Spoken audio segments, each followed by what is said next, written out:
예수님은 우리를 위해 인간의 옷을 입고 이 땅에 내려오셨습니다. 겸손과 온유의 종으로 오신 예수님은 우리의 죄를 위해 그 모진 고난의 십자가의 길을 걸으셨고 대속의 죽음으로 말미암아 우리를 구원해 주셨습니다. 또한 사흘 만에 살아나셔서 우리에게 부활과 영생의 소망을 확증시켜 주셨습니다.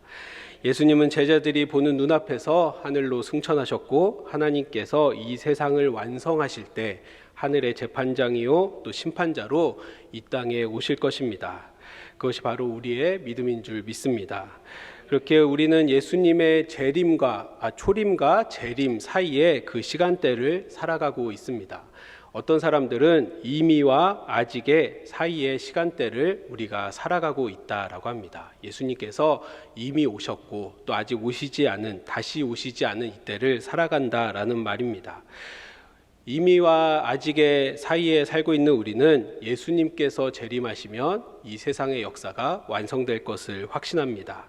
그렇게 예수님의 재림을 믿고 소망하는 우리는 예수님께서 오실 날이 언제인지 그날을 알 수 없으나 바로 오늘이 재림의 날이 될 수 있다는 소망으로 오늘을 그날처럼, 오늘을 마지막 날인 것처럼 우리는 그렇게 살아갑니다. 이것이 하나님을 믿는 우리의 믿음이요 소망입니다. 근데 문제는 소망이 무뎌지거나 그 소망을 망각하는 것입니다. 우리는 너무나 단조로운 일상 가운데 재림의 소망이 무뎌집니다. 2000년 동안도 안 오셨는데 언젠간 오시겠지, 당장 오늘은 아니겠지라고 생각하는 것입니다. 또한 힘든 일상 가운데 재림의 소망을 망각하곤 합니다. 현재의 공고하고 어려운 삶으로 인해서 현재의 일상을 버텨내고 또 그렇게 지나가는 것만으로도 버겁기 때문에 미래는 생각할 수 없게 되는 것입니다. 하지만 우리가 단조로운 일상 가운데서도 하나님께서 주시는 선물과 같은 은혜를 바라보고 또 공고한 일상 가운데서도 하나님의 은혜를 바라보는 것처럼 우리는 주님의 재림을 소망으로 바라봐야 합니다. 프랑스의 소설가이자 비평가인 폴 브루제는 사람은 생각하는 대로 살아야 한다라고 얘기했습니다. 왜냐하면 그렇지 않으면 머지않아 사는 대로 생각하게 되기 때문입니다. 폴 브루제의 이 말처럼 우리는 소망하는 대로 살아야 합니다. 우리가 소망하는 대로 그 소망을 따라 살아야 한다라는 말입니다.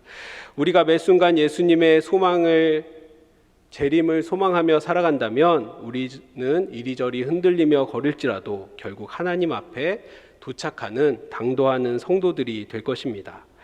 오늘도 우리에게 주신 말씀을 나눌 때에 하나님께서 허락하시는 이 재림의 소망, 이 은혜로 말미암아 우리에게 주어진 믿음과 소망이 더욱더 확고해지는 시간이 되기를 소망합니다. 오늘 함께 읽은 마태복음 24장은 예수님께서 재림의 때에, 종말과 재림의 때에 어떤 일이 일어나는지를 알려주시고 또 그런 종말의 때의 비극적인 현실 가운데 성도들이 어떻게 살아내야 되는지를 말씀해 주시는 본문입니다. 예수님의 가르침은 제자들의 질문에서부터 시작되었습니다. 1절부터 3절을 제가 읽겠습니다. 예수께서 성전에서 나와서 가실 때에 제자들이 성전 건물들을 가리켜 보이려고 나아오니 대답하여 이르시되 너희가 이 모든 것을 보지 못하느냐? 내가 진실로 너희에게 이르노니 돌 하나도 돌 위에 남지 않고 다 무너뜨려지리라. 예수께서 감람산 위에 앉으셨을 때에 제자들이 조용히 와서 이르되 우리에게 이르소서 어느 때에 이런 일이 있겠사오며 또 주의 임하심과 세상 끝에는 무슨 징조가 있사오리까. 아멘. 예수님과 제자들이 이제 예루살렘에서 나와 감람산을 지나가고 있을 때 제자들이 예루살렘 성전을 가리켰습니다. 똑같은 본문인 마가복음에 보면 제자들이 그 성전을 보고 감탄하며 예수님께 성전을 가리켰다라고 표현되어 있습니다. 헤롯이 당시에 증축한 예루살렘 성전은 많은 유대인들의 자부심이자 영광이었습니다. 그렇기에 제자들도 그 웅장하고 아름다운 성전을 감탄하고 있었고 예수님과 그런 감탄을 함께 나누고 싶었을지도 모르겠습니다. 하지만 예수님은 제자들의 기대와는 달리 그 성전이 돌 위에 돌 하나도 남지 않고 다 무너질 것이다 라고 예언을 합니다. 아마 제자들은 큰 충격을 받았겠죠. 저렇게 웅장하고 자부심인 우리의 성전이, 하나님께서 계신 성전이 무너진다라고 예수님께서 말씀하셨으니 그들이 충격을 받았습니다. 그래서 그들은 예수님께서 감람산에 앉으셨을 때 다가와 예수님에게 이 두 가지를 물어봅니다. 이런 일들이 언제 일어나겠으며 또 주님께서 오실 때와 세상 끝날 때에 어떤 징조가 있겠습니까? 라고 물어보고, 이 24장 이후의 내용은 이 두 가지 질문에 대한 예수님의 답변이다 할 수 있다라는 겁니다.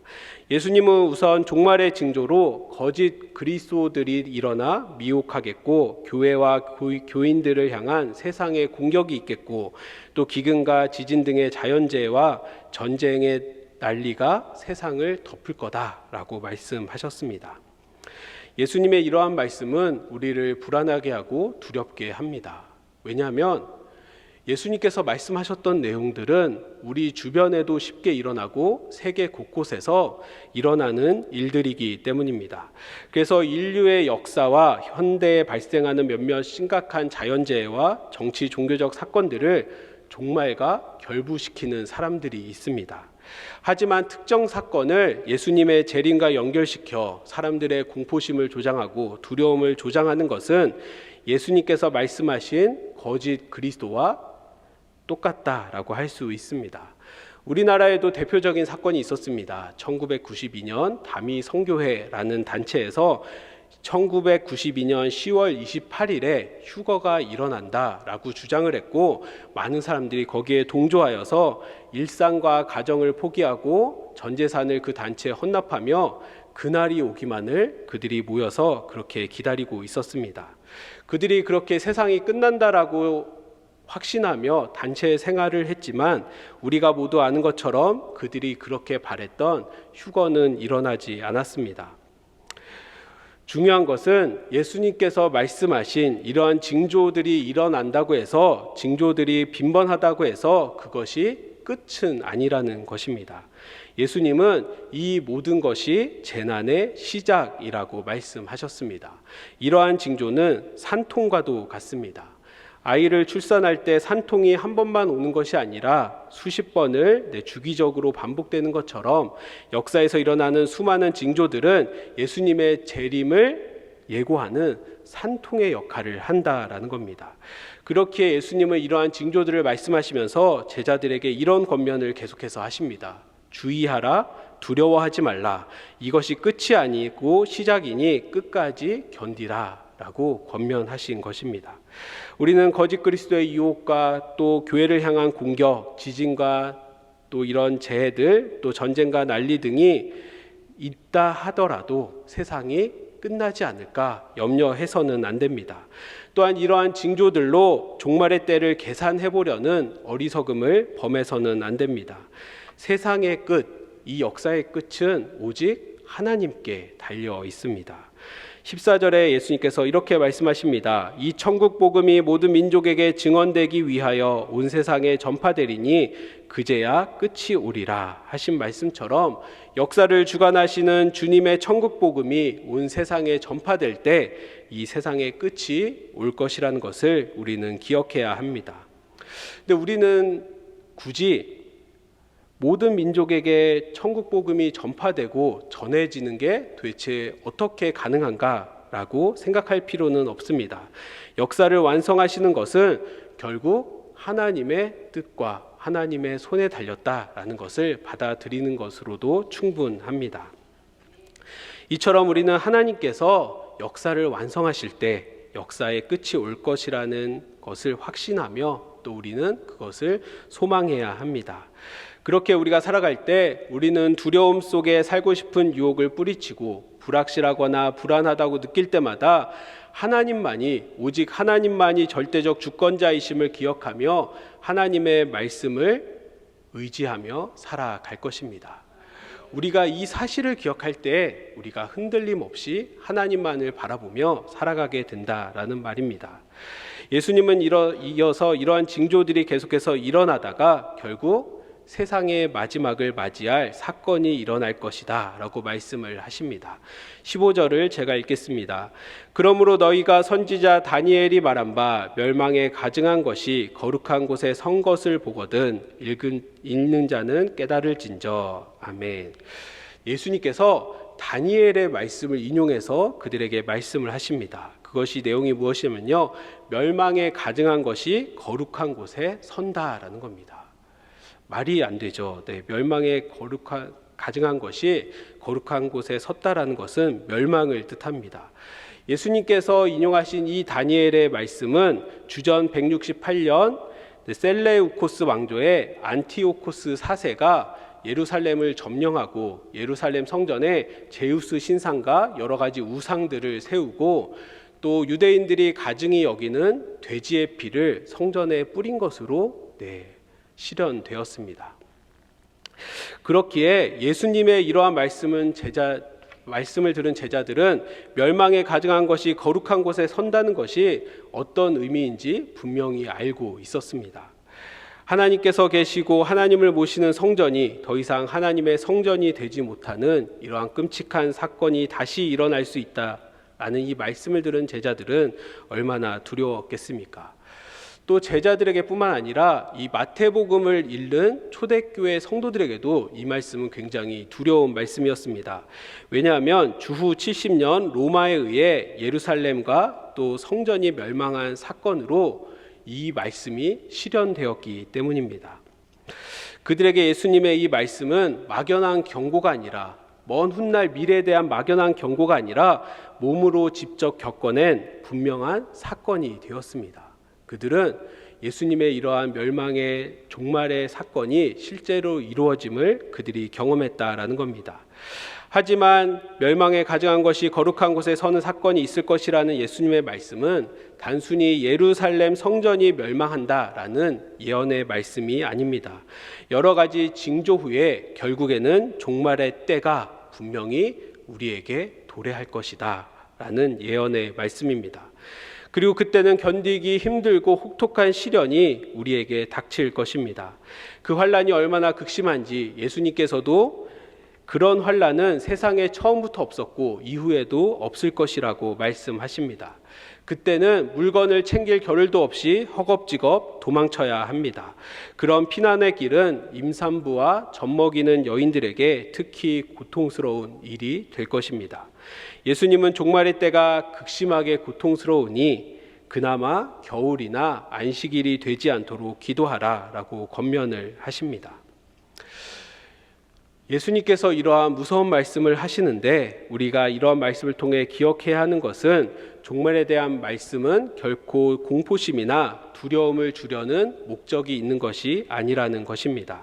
종말에 대한 말씀은 예수님이 영광 중에 재림하시는 미래적 사건을 통해 어떤 순간 어떠한 상황이라도 주님을 향한 신실한 믿음을 너희가 지키라는 그러한 목적에서 주신 말씀입니다. 종말이 다가오는 것은 두렵습니다. 제가 초등학교 때 한창 이런 종말론에 대한 강의가 많이 있었습니다. 그래서 어떤 강사 목사님이 오셔서 종말의 이런 때에 대해서 강의를 하시는데 질문을 할 사람은 질문을 해보라라고 하셔서 제가 목사님이 이런 징조들을 말씀하셨는데 언제쯤 이런 일이 일어날까요? 라고 질문했습니다. 그러니까 그 목사님이 대충 한 몇 년 정도 되겠다라고 얘기를 하시는 거예요. 그래서 제가 계산을 해봤더니 제가 22살, 생각해보니까 군대에 있을 나이더라고요. 아니 종말도 힘든데 내가 군대에서 그런 종말을 경험해야 되나 라고 해서 굉장히 두려웠던 경험이 있습니다. 하지만 이러한 말씀은 그렇게 계산해봐서 너희가 두려워하고 염려하라 라는 것이 아니라 그러한 종말이 다가오는 것은 두렵지만 그러한 종말의 때, 종말의 상황도 모두 하나님의 주권 아래 있다라는 것을 너희가 알라라는 말씀입니다. 또한 주님은 이러한 종말의 때에도 택하신 자들을 위해 은혜를 허락하셔서 그 환난의 날들을 줄여주시겠다라고 약속하셨습니다. 우리는 종말의 때 유례없는 고통의 시기를 지나가겠지만 역사를 주관하시는 하나님과 또 우리를 위해 펼치시는 손길을 바라보며 믿음과 소망으로 끝까지 견뎌낼 줄 믿습니다. 그 인내의 시간 끝에 우리를 향한 구원은 결국 완성될 것입니다. 그리고 우리는 승리하게 되리라 믿습니다. 그 환난의 마지막에 우리가 보게 될 것은 무엇입니까? 바로 29절과 31절, 우리가 오늘 함께 읽은 이 본문 가운데 그려져 있습니다. 우리는 마침내 하늘의 혼란 가운데 인자가 오시는 징조를 발견하며 우리 주님께서 큰 권능과 영광에 쌓여 하늘 구름을 타시고 우리에게 오시는 것을 우리가 보게 될 것입니다. 우리는 하나님의 큰 나팔 소리와 천사들과 함께 사방에서 주님 앞에 모이게 될 것입니다. 그런 극심한 고통 끝에 하나님이 오셔서 우리를 부르실 때 한자리에 모인 우리의 기쁨과 그 감격이 얼마나 크겠습니까? 큰 나팔을 분다는 것은 전쟁의 승리를 기뻐하는 의식입니다. 즉 큰 나팔과 함께 택하신 자들을 사방에 모으신다라는 말씀은 우리가 주님과 함께 승리의 기쁨과 축제를 맞이하게 된다라는 것을 예언하는 말씀입니다. 재림에 대한 이러한 예수님의 말씀, 이러한 말씀은 우리에게 경고와 더불어 격려를 줍니다. 예수님이 말씀하신 모든 고난과 핍박이 반드시 실현될 것이라는 것은 분명히 우리에게 경고를 줍니다. 반면 이와 같은 핍박과 고통이 있은 후에 주님이 다시 오실 것이라는 말씀은 우리에게 격려가 됩니다. 그리고 이 모든 일이 하나님의 통제 아래 가장 온전한 때를 따라 진행될 것이라는 사실도 우리에게 격려가 됩니다. 우리는 이 말씀을 통해 우리는 땅에 속했지만 이 땅의 일들을 겪으며 살아갈 수 없지만 그것으로 우리의 존재가 끝나지 않음을 우리는 알게 됩니다. 우리는 이 땅 위의 인생을 살아가지만 하나님이 계신 하늘에 속한 하늘의 인생을 살아가는 사람들입니다. 하나님은 우리를 땅에 속한 자들처럼 슬피 울며 애통하는 존재가 아니라 주님과 함께 구원의 기쁨에 참여할 자로 우리를 부르셨고 부르십니다. 그렇게 우리가 현재 삶 가운데 어려움과 고통을 경험한다 할지라도 우리가 도저히 이해할 수 없고 감당할 수 없는 일들을 겪는다 할지라도 이 모든 일이 하나님의 계획하신 바의 일부이기 때문에 그 일들이 의미가 있음을 우리는 믿습니다. 우리가 이 땅을 살면서 겪는 모든 일들의 의미를 우리가 이해할 수 없고 받아들일 수 없다 할지라도 우리는 결국 그 모든 일이 하나님 안에서 의미가 있음을 고백하게 될 것입니다. 그것이 종말을 넘어 주님과 함께 승리의 기쁨과 감격을 맞이할 우리의 소망입니다. 마지막으로 예수님은 이 말씀을 통해 무화과 나무의 비유를 배우라라고 말씀하셨습니다. 22절과 23절을 제가 읽겠습니다. 무화과 나무의 비유를 배우라. 그 가지가 연하여 지고 잎사귀를 내면 여름이 가까운 줄 아나니 이와 같이 너희도 이 모든 일을 보거든 인자가 가까이 곧 문 앞에 이른 줄을 알라. 아멘. 예수님은 무화과 나무가 연해지고 잎사귀가 되면 여름이 가까운 줄을 아는 것처럼 너희도 이 모든 일을 보거든 인자가 가까이 문 앞에 이른 줄 알라라고 말씀하십니다. 여기서 질문을 하나 드리겠습니다. 여름이 먼저일까요? 아니면 무화과 나무의 변화가 먼저일까요? 네, 너무 당연한 질문이어서 실수가 나오시나요? 네.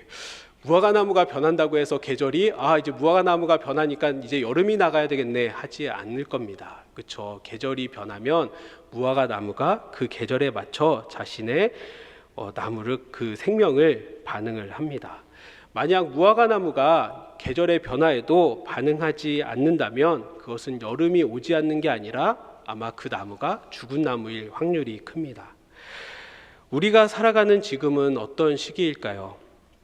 주님께서 다시 오시겠다라고 말씀하신 재림의 시기가 여름처럼 우리에게 도래한 시기라고 할 수 있습니다.